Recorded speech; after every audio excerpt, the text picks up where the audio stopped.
Hey everybody, it's Amanda from Amanda's Budgets. I just wanted to let you guys know, I feel like this budget here that I had going on, this budget system, this budget layout, was just not working for me.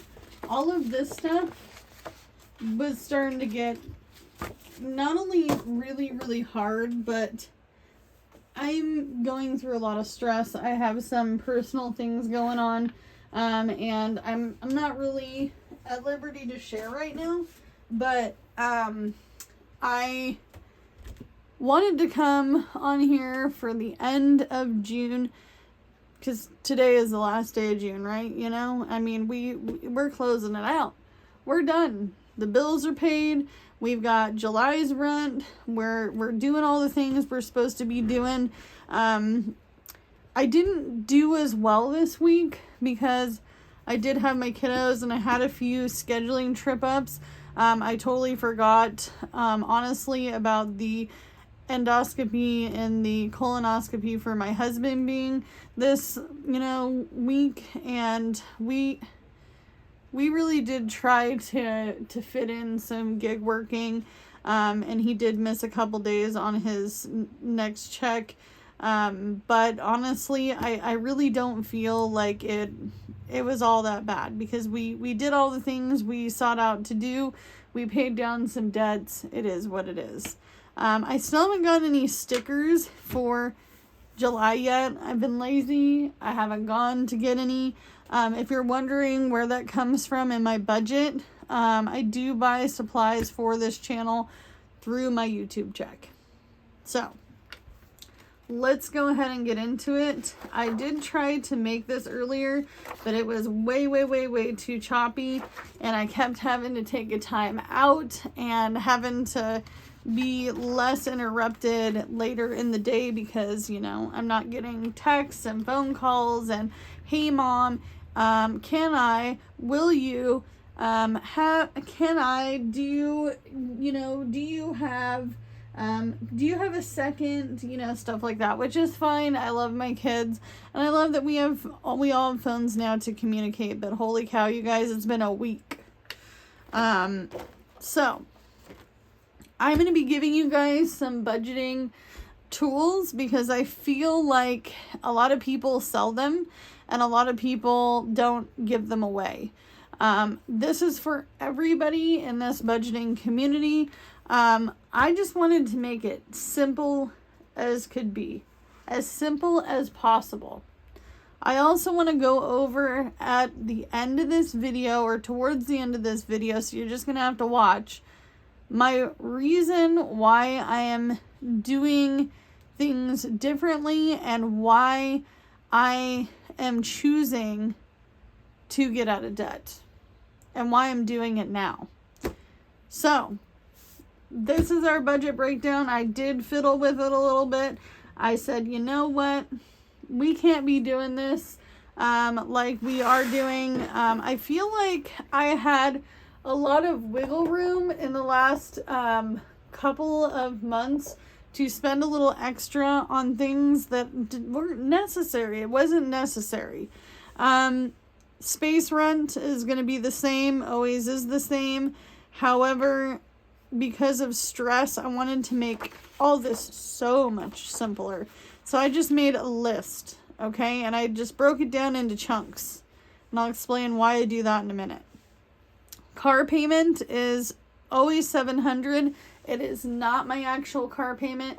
I'm not going to tell you what my car payment is right now. It is lower than it was before. And I can tell you the reason why. It's because I've been making extra payments on my car since I got it.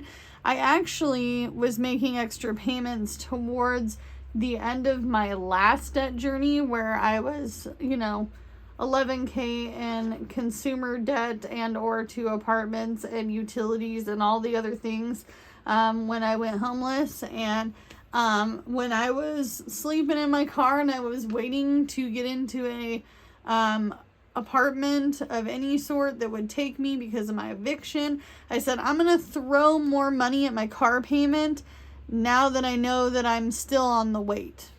I'm on the hurry up and wait list. kind of situation, which sucked. But to be honest with you, it's okay because I was paying like an extra, couple, payments in advance to moving into that apartment. So that actually really helped me out. Utilities is $140. I'm always going to try to budget over my utilities now, and I'm just going to pay it anyway. Okay, so I'll tell you truthfully, my last utility payment was supposed to be what I thought would be $170 because we have had to run our AC and we've had to be here a little bit more often than normal. But because it is summertime and apparently life wanted to give me a little grace, my bill was actually $122.90. So $122.90. So I put the $170, just threw it at it because I was like, you know what? It is what it is. So I'm gonna over budget, but not quite that much, because this is supposed to be, I would say with the AC going, we should probably see another maybe $130 bill. Okay. Car insurance did go up because I do drive DoorDash, Uber, Lyft. When I have people in my car, folks, I have to make sure that I got all the bells and whistles. I have roadside assistance. I have towing. Well, that's roadside assistance. I have, what is it called? Oh, I have a rental car. I also make sure that I have the ability to cover any bodily injury in my vehicle. I also recently put anti-theft against my car. So that way I do have theft insurance if something happened with my vehicle for any means, because I doubt anybody would steal it with me in it, you know what I mean? You never know, though. Life is crazy, and I know I'm thinking like out there now, but let's reel it back in.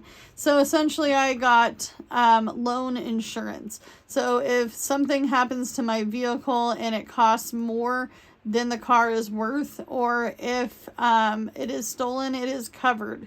Okay. They call it gap insurance. I didn't have it before. I didn't know I didn't have it before, but I got it now. Phones are $200. And then internet is $65. We have the boys' phones, which are prepaid phones, $15 a line, unlimited talk and text. It's working out great. Personal bill went down to $100 because we did get rid of some things that we were paying personally, just by making the very last payment or what have you towards it. So it did knock it down to $100, and then we have credit cards at $170. I accidentally wrote this in the actual just so I could get this number, because in my brain I categorize bills, wallet, spending. I always have done it that way since I started budgeting. It is what it is. Okay, so I'm gonna white this part out, and then we'll do the actual aside it. So that way at the end of the month, we could do the breakdown. Groceries has not changed. It's $80 a week. I am going to try to budget kindly to myself, but also know that I have lots of stuff here that needs to be used. But I'm going to try to leave myself the $15 a week, so that way we can do a take and bake pizza, because that really helped out, especially on the day that they do the deal. Which is like Tuesday or Thursday, I can't remember. One of those days, I'll have to get it down, you know? But that way, it's one less meal during the heat that I have to come home and cook. Pet supplies, I was doing $200, went down to $150. Household supplies was $40, went down to $30. Fuel is staying at $400. And I actually upped this last week because I was really super busy. Jordan is going to get $50 for spending on whatever the heck he wants to spend. I'm going to get $50, and it totals out to $3,225. So Don't be judging me on my spending, because I don't care what you do, boo. But I see you in your Chick-fil-A line, getting your Chick-fil-A in the drive-through line. Don't tell me you don't go to Taco Bell.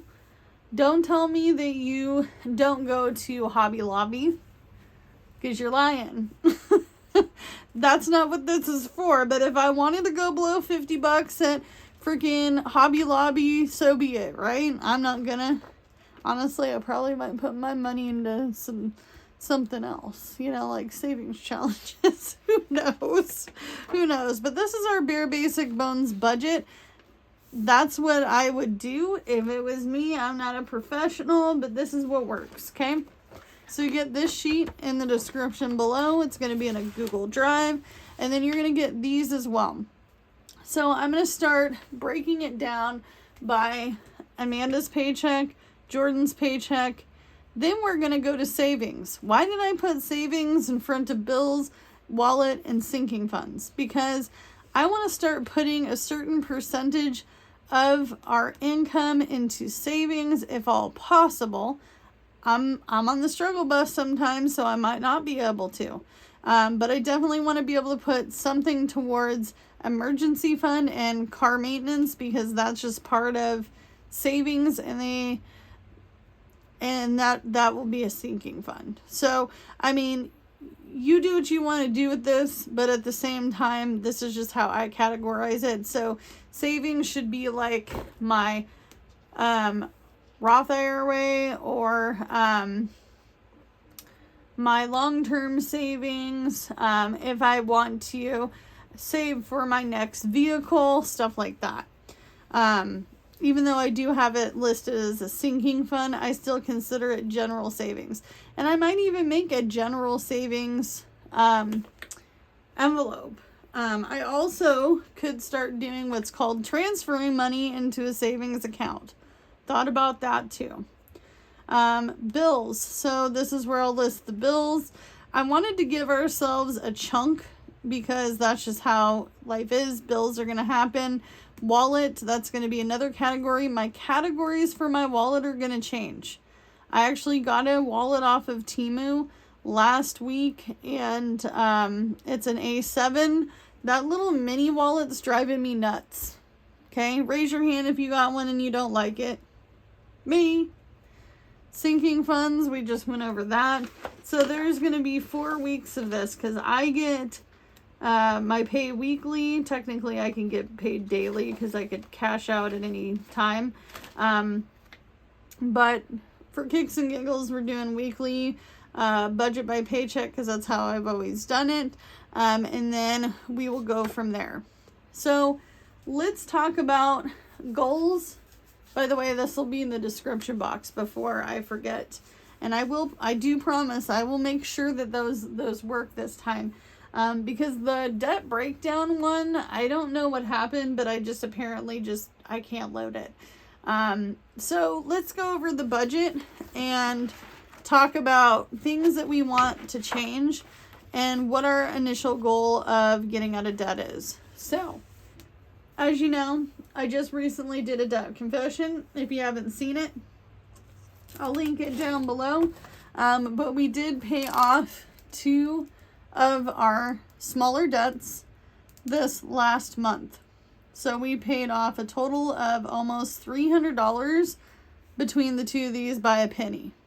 Actually, we did, because 71 cents. So, $300 and some change went to debt. Okay, so in that, I wanted to sit down and go, okay, Amanda, what do we want it to look like in X amount of time? And what would that look like? So I have it on my computer. I did not print it. I'm not going to print it out because I'm still kind of messing around with numbers and things. But if I can get my computer to turn on. Be nice to me, computer. So essentially, how I broke it down is I took my bare basic bones, and I'll use a highlighter on this because that'll be fine. So we'll do pink for the bills. So bills that are going to stay would be Space rent. Actually, I don't want to use a highlighter. No, we'll use a highlighter. So space rent would stay because we don't own the land that our manufactured home sits on. Another one that would stay would be utilities. Another one that would stay would be insurance, phones, internet. The boys' phones, we're still feeling that one out, you know. Personal bill would be gone by then. Credit cards would be gone by then. So essentially, we could add this up. So it would be $550 plus, and I can't really see this. I have to tilt this up. I'm sorry. So $550 plus $140 plus $270 plus $200 plus $65, and then our expenses here are $900, so plus $900, and then I would just give us $100 for entertainment a month, because I feel like we've gone without it so long that it doesn't really necessarily matter all that much. But it would break our bills down to $2,225. And then if you divide that by 4 weeks, we would only need to make around $557, rounding up to the nearest dollar, a week. And if you divide that by 6 days, because I usually work 6 days a week and I only take 1 day off, that would be around $93 rounding up a day, which I feel is doable. I feel like it's doable. We still live comfortably. We still do all the things that we normally would do. But the truth is that I don't want to live paycheck to paycheck, moment to moment, second by second. How am I going to do this? You know, how am I going to make it work? Is it going to work? You know, all the different things. I'm not adding sinking funds into that budget because I feel like it really will just depend on the actual, you know, situation. What will we need to sink into funds? Are some of these sinking funds going to become fully funded? And then we could just, you know, move on to something else. That could be the case. But, you know, I mean, the whole reason we want to get out of debt is, number one, stability. Okay. The other thing that I haven't really talked about is, what will our future look like? We cannot live in this 1966 mobile home forever. Okay. This is a starter home. So eventually, this is the plan. And I can tell you this because it's going to be imminent no matter what. I can't afford to live in Oregon. I can't afford to live in Oregon right now, in all honesty.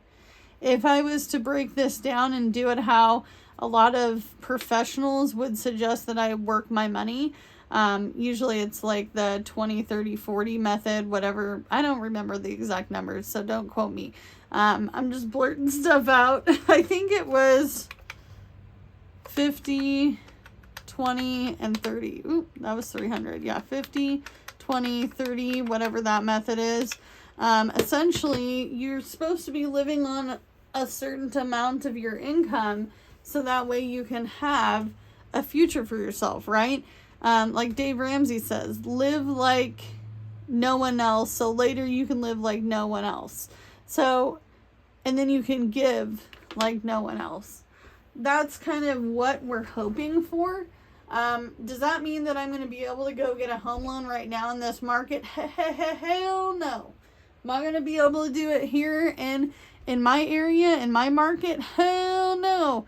To be honest with you, I haven't been able to live within our market of housing, our housing market, since I think I could have probably gotten a loan because I was looking into it with my ex in 2011, 2012, 2013, maybe even 2014. Because in my previous city that I was living in, they were selling houses for $220. Okay. Well, now that house is $600, $700, $800, $900. $900K for a regular standard house. I mean, to me, it just doesn't make sense to stay in my market on my low income. So I've been doing a lot of self-funded independent research on where I want to go. What is it going to look like? Am I going to stay on the West Coast? Am I going to go to the East Coast? Am I going to be in the South?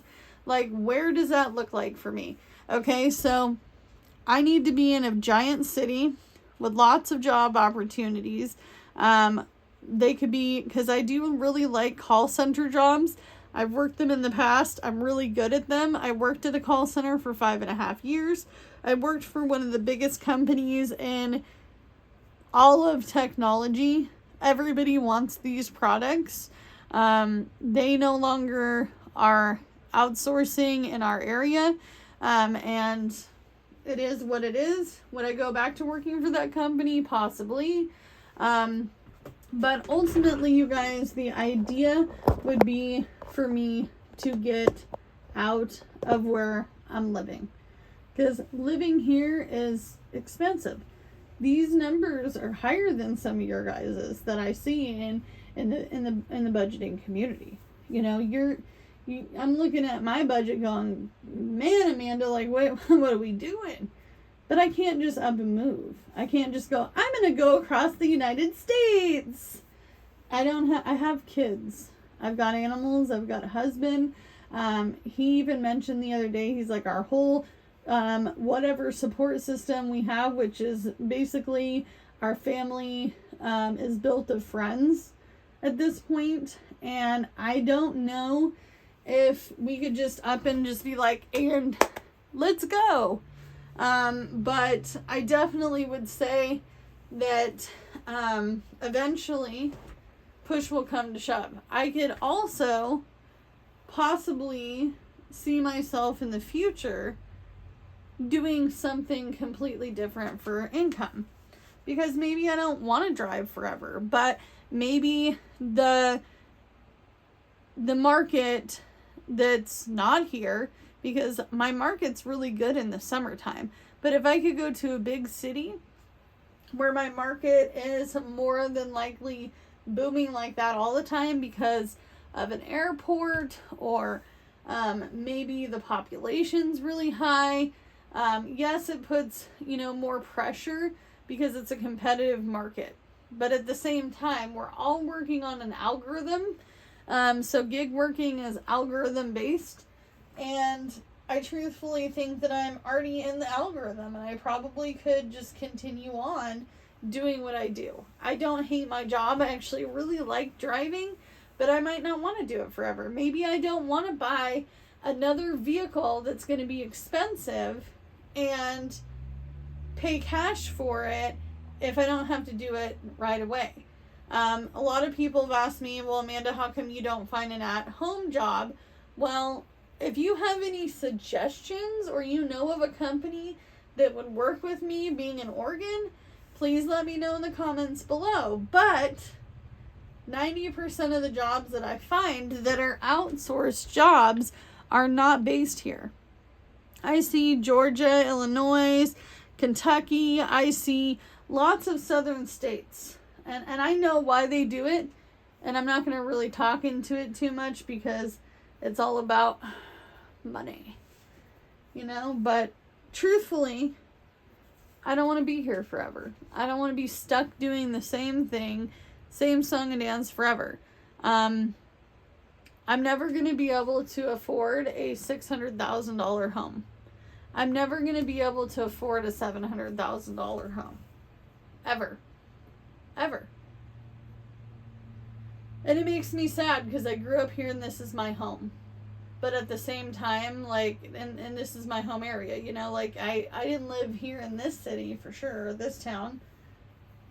I came from a city, a metropolitan area, but truthfully, I just think that if we were debt-free, we could pay as little as possible. I wish that Mint Mobile was in our area, but it's not. It's just not. I could probably knock my phone down. I've also said, hey, you know, eventually I can't be paying for my father's phone anymore. He'll have to find something else, you know. But I can only do what I can do for now. But those are some things that I've been thinking about. Let me know, are there any goals you have and a timeline you want to get it done in? My timeline for my car payment is the beginning of 2026 is when my loan will end, the beginning of the year. I think like February or March. So I'm hoping to knock that off by 2025, but we'll see. We'll see how it goes, because I can only do what I can with what I got, and that's all I have to work with. So I'll see you in the next one. Bye, guys.